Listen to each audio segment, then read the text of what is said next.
can hear me, I'm actually looking through the window at you. And if you actually look at the window, you're pretty gullible. So, today is day 3 of my super sweet video notes for you. Day 3 with your son, so I hope you're enjoying your time with her, that you were treated with the utmost respect, and please don't stop that today, because I've gotten great reports, and for that, I thank you that I can trust you, and you're capable of acting like mature adults. For some of you, I know you haven't gotten there yet. For a lot of you, you're trying hard, and for the rest that don't apply to either of those concepts, I'm concerned. So our goal for today, what we're looking at today is kind of going over the question of the day.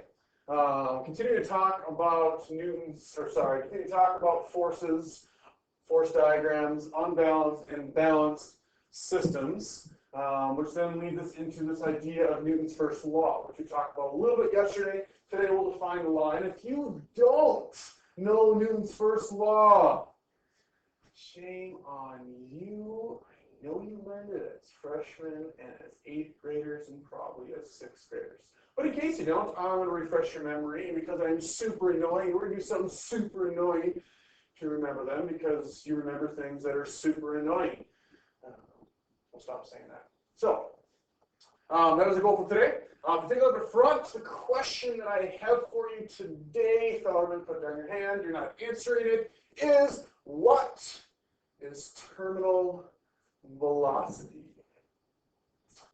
What is terminal velocity? So, who knows today? Yes, Luke. Luke, it is your chance to explain to an unknown teacher and to the whole class what terminal velocity is. Go. Luke, I'm waiting. No, you cannot look it up on your phone. Yes, you can ask the person next to you. And I really can't hear you anyway, so I'm just going to continue. So Luke, thank you. I'm assuming what you said was correct. I'm assuming now everybody in the room knows what terminal velocity is. Am I correct? Do we all know? Raise your hand. Raise your hand if you know what terminal velocity is. Are you kidding me? I can't see your hands. So put them down. Terminal velocity. Well, so I don't have to explain it. We're going to watch a little video on it. So let's hope my technology works for me today. So here we go. Yes, it is from YouTube. Double agents. Spy. So watch. You don't know art. And enjoy. Tech program. This guy is. We're going to skip the ad.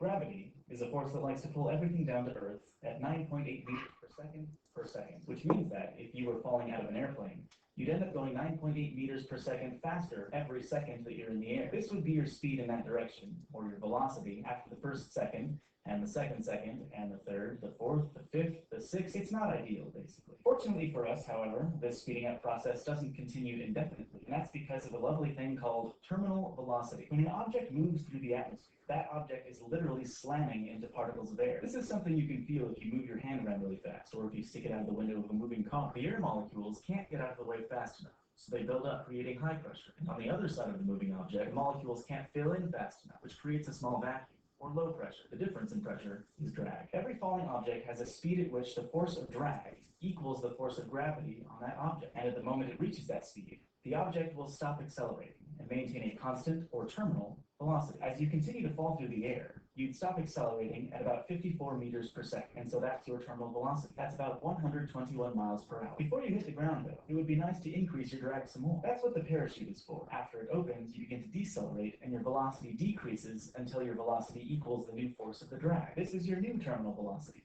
about 5 meters per second, or about 12 miles per hour, if you want to save landing. All right, now we gotta figure out how to get out of that. Slide over here to my computer since my screen is not. Oh, there we go. And close out of that and open up this. Oh, and we're back. So what is terminal velocity? I hope what you heard there. If you think of terminal, like terminal, you're ill, not the death of something, but kind of like what the word terminal does mean. It means final. It means last. And so terminal velocity would be what is your final velocity, or what would your last velocity be? And typically, terminal velocity is really only talk about the concept of something free falling and free falling from a high enough distance, or it can actually reach that terminal velocity due to the concept of saying in the video of the pressure of your body hitting the molecules, creating a high pressure system below, a low pressure system above you, and this little thing called drag, or actually it's a little bit of lift like planes use, and it holds you and stops you from accelerating. So really what happens is a final velocity, a terminal velocity. The concept behind it is when your acceleration is now going to 0, so your velocity will be constant. Anytime we're talking about terminal velocity, we're assuming something's falling from super high. It has reached a constant velocity. It is no longer accelerating towards the ground. And if that is true, please answer the second question here, which is draw a force diagram for an object falling at terminal velocity. Yes, that means now. So put your pencils down, or wait, you need your pencils. Put your pencils on your paper and start drawing what it would look like to draw a force diagram for an object at terminal velocity.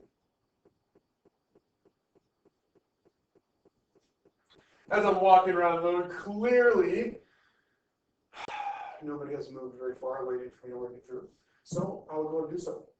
Yes, Abby, I know you know the answer, but here we go. So if we take a look, we have an object, which my object again is a box, because I am a super skilled box drawer. That's an ugly looking box, but so be it.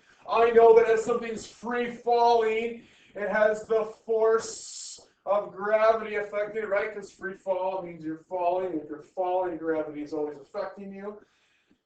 But then they showed and talked about this other concept in the video.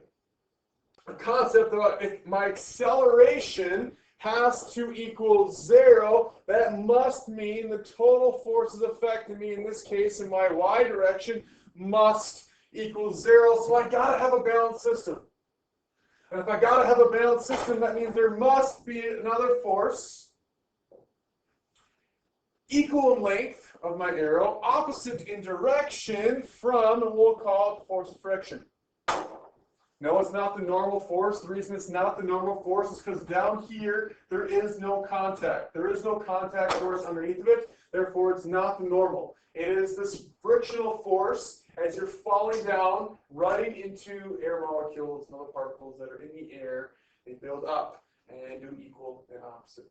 So if you're adding this up, you find your directional pieces, and we'll just say, hey, down's positive, up's negative. You can put a number on it if you want, 10 newtons, 10 newtons. So adding them all up, you have a positive 10 newtons plus a negative 10 newtons gives you 0 newtons, which is exactly what we want.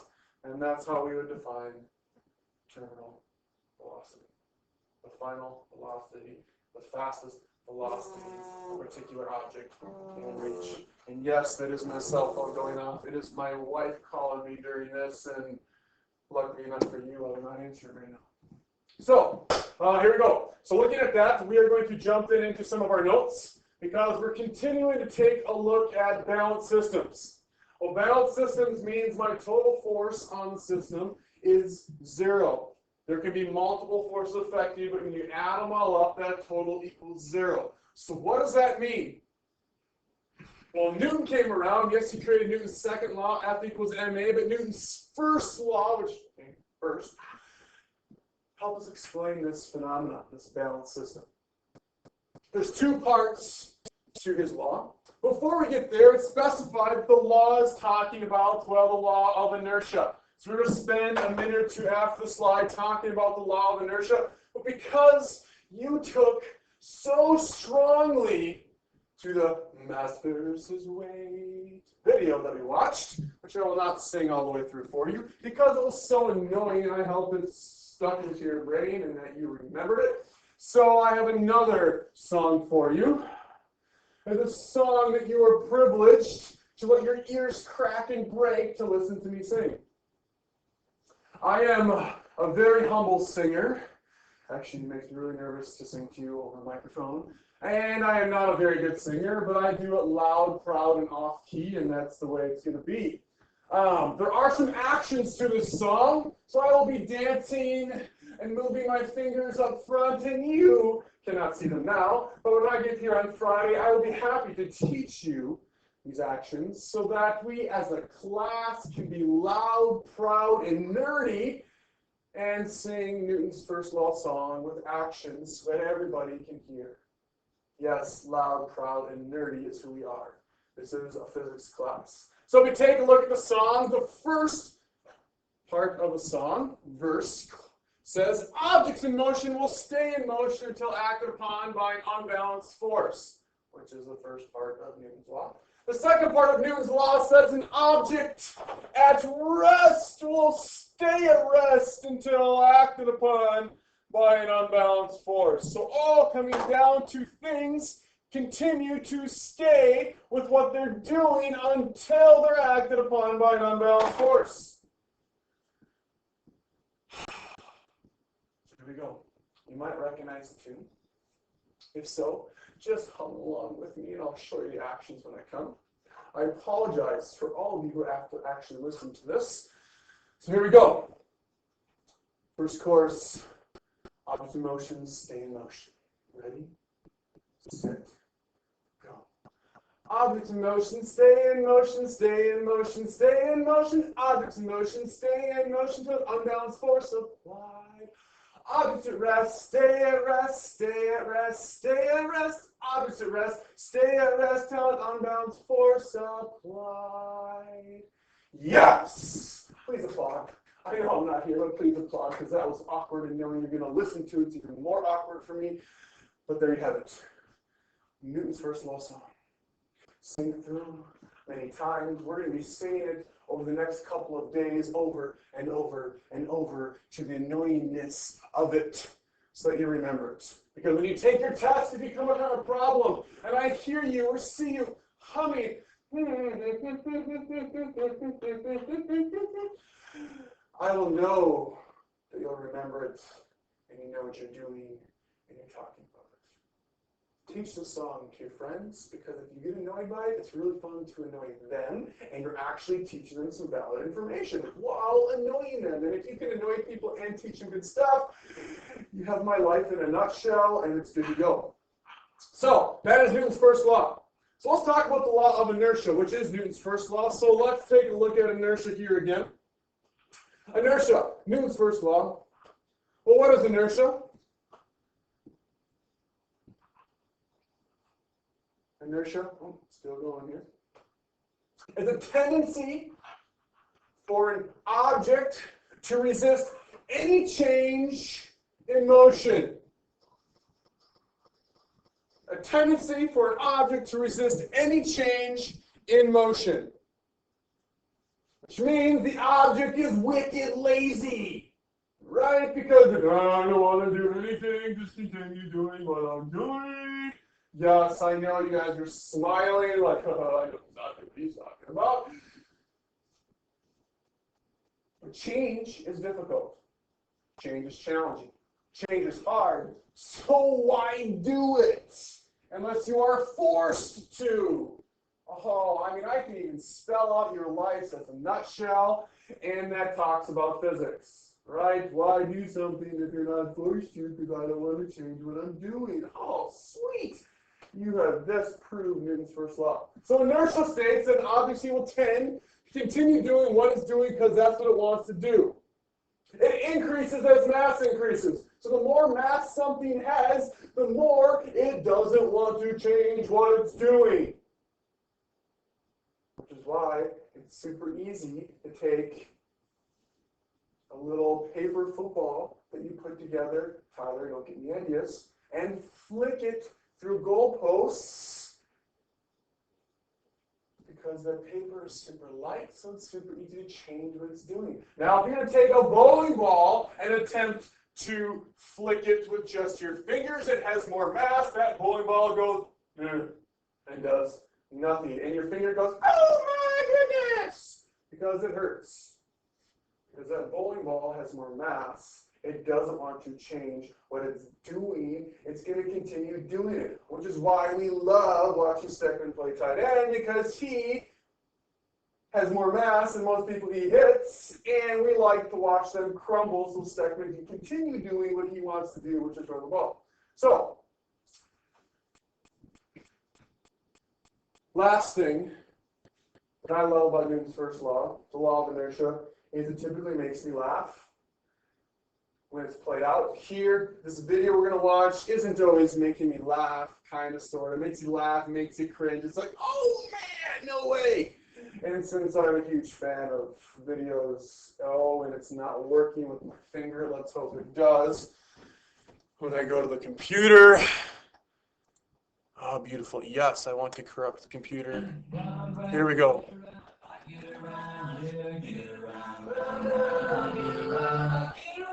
Oh, Newton's first law. Got you there.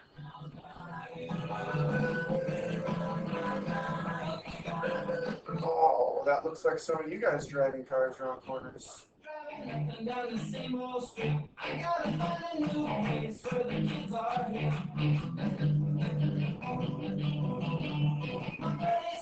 You're getting real well known.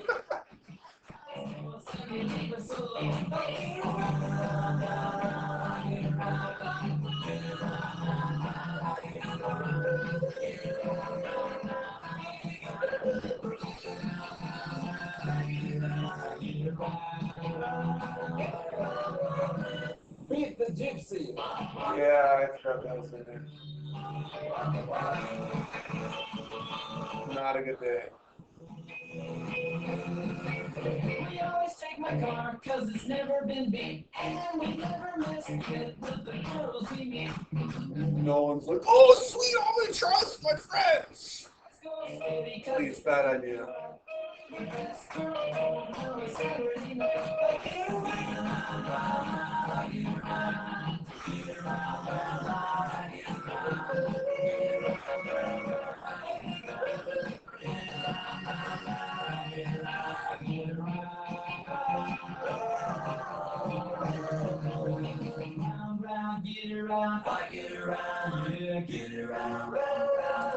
Well, there you have it. That is Newton's first law, the law of inertia. Really not being too friendly to people.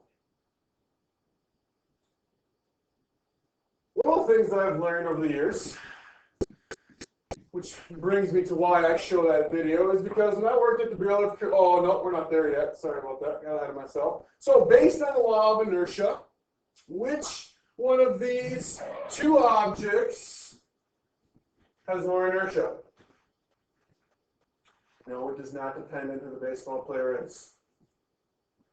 Clearly, the semi-truck has more mass, therefore has more inertia, therefore it's going to continue doing what it wants to do because it's doing it. And that's why when I drove in the Dominican Republic, you just moved out of the way because they didn't stop. They knew they were kings. They were going to do what they were going to do, and everybody else got out of their way. So, looking at the Newton's first law, though, we have some pretty, not a good day for that individual.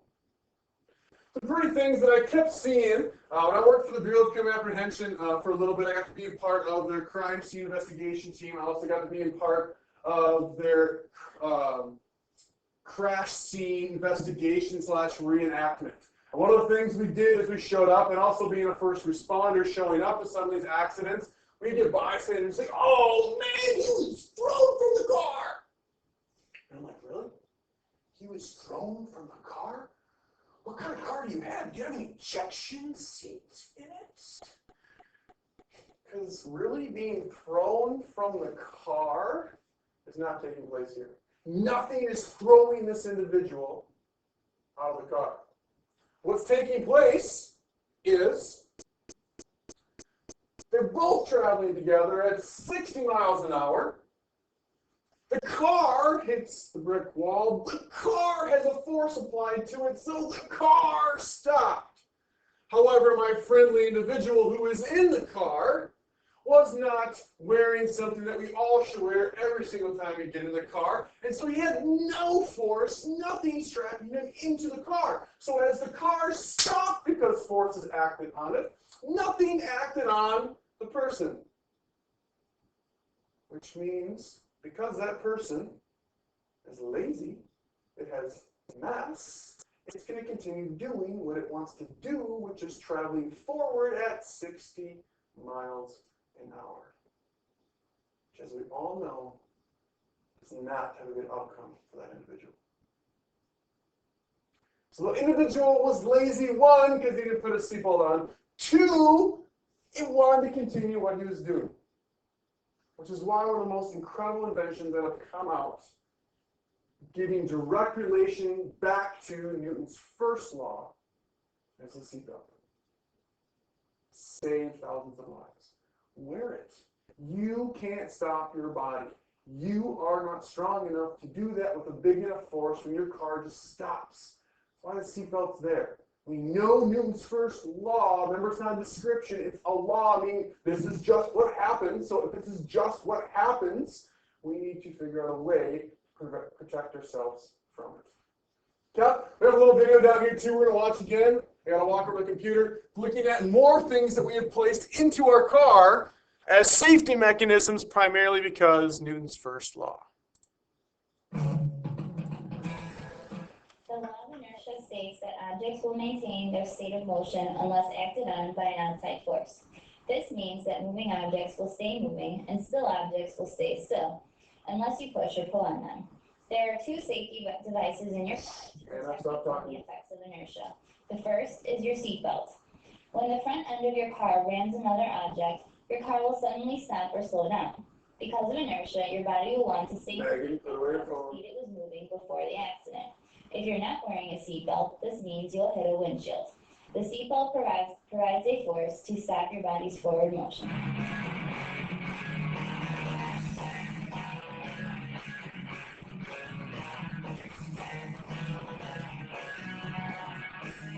The second safety device in your car is a headrest. When your car is hit from behind, the car is suddenly pushed forward. Your head will want to stay still, but your body will be pushed forward by the seat. This causes your head to feel like it is snapping back. Your head is actually staying still because of inertia, while the rest of your body is being pushed. Your headrest pushes your head forward with your body so that you don't suffer from whiplash. Look at the difference between a headrest that is properly set versus one that is set too low to push your still head forward.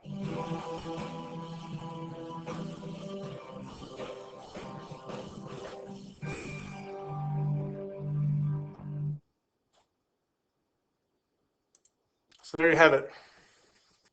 Your headrest in your car is super important. I am one who's guilty of not setting it the appropriate way to where it's supposed to be. And I'm guessing the majority of you have never thought that through.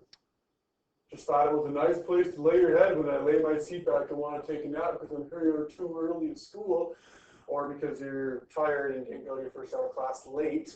But it was specifically designed because of Newton's first law. Because when someone hits you from behind, rear ends you, your car has a force applied to it. And if your car has a force applied to it, it's going to move. Your body has your seat behind it, so technically your body is strapped to your car because it's strapped to your seat, so your whole body is going to move. But if your head has nothing behind it, there's nothing to push the head forward, your head's going to stay stationary. Creating this concept of whiplash. When we show up and I see, like, oh, I think in my neck, I got super bad whiplash. Me being the nerdy physics guy that has like, your head did not get whipped. Your head stayed still. That's got a lot of mass in it. That's the biggest mass part of your body. You just did not prepare your car well. A lot of these minor injuries can be prevented by knowing the simple law, Newton's first law. By knowing how to use the equipment that we put in your car to make you safe. Just using the equipment properly. Just like you guys can probably all make fun of me, I have a cell phone that does far more than I know how to make it do. And you probably know how to do far more on it than I can. You are better versed on how to use that tool appropriately. Well, hopefully appropriately, meaning you know how to use different pieces of it. I don't know if appropriate is good for all of you. But knowing how to use your tools and use them appropriately is key. Because tools are put in place to make life easier and hopefully save your life. And two big things in your car are your safety seatbelt, and your headrest. Designed to protect you from what we know is going to happen. So use those appropriately. Hopefully it gives you a different picture on what that is. I think that is, yep, that's all we got for today. So we're not getting Newton's third law. We'll talk about that a little bit tomorrow when I get back. So for the rest of the hour, I'd like you to be doing is your sub's going to hand out another worksheet on forces. It's a 7-colored worksheet, and on this worksheet, you're going to have to apply Newton's second law, Newton's first law, and remember stuff from the motion units that we've done, whether it be one-dimensional or two-dimensional motion. Because if F equals ma, and there is an acceleration besides 0, that means it's changing a velocity, so we can immediately go into a motion problem.